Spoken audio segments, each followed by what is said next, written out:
के राजा जी भैये के पाजा जी मजा में हमारा के देनी हंसा जी ढोड़ी बचतनी मलैया गलम करी होइया दादी देवी मुचकाई मलैया गलम करी होइया दादी राती के राजा जी भैये के पाजा जी मजा में हमारा के देनी हंसा जी ढोड़ी बचतनी मलैया गलम करी होइया दादी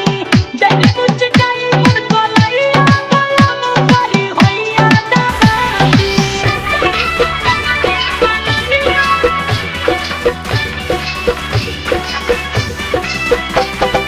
DJ Sinod Motihari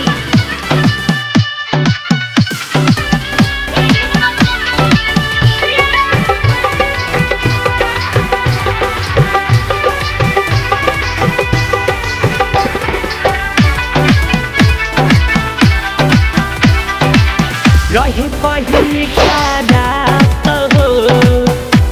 के मीठी मीठी बात हो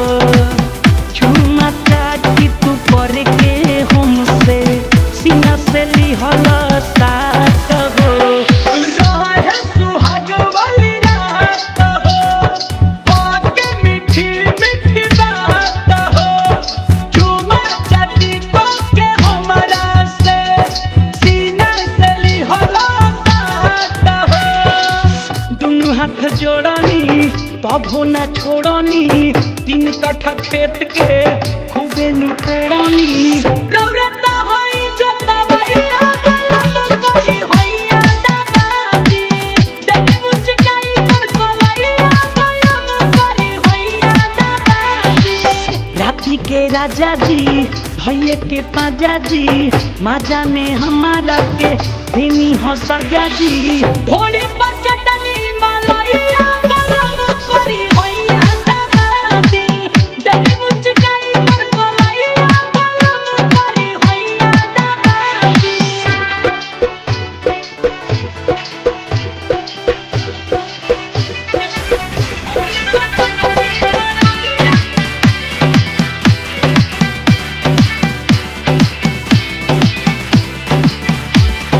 DJ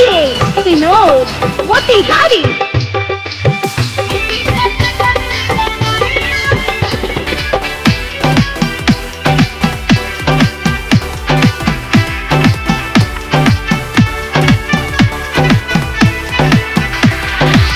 पियऊ बिरजस बिहारी हो कहे लया फत भारी हो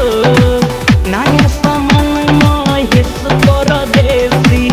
कहे लतू पका बारी हो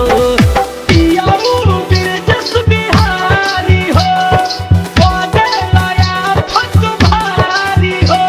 नया समन धीरज धनी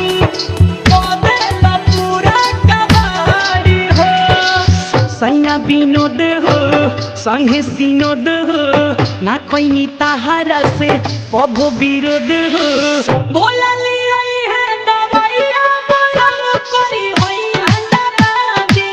देवी मुचकाई मलैया गलम करी होइया दादी राती के राजा जी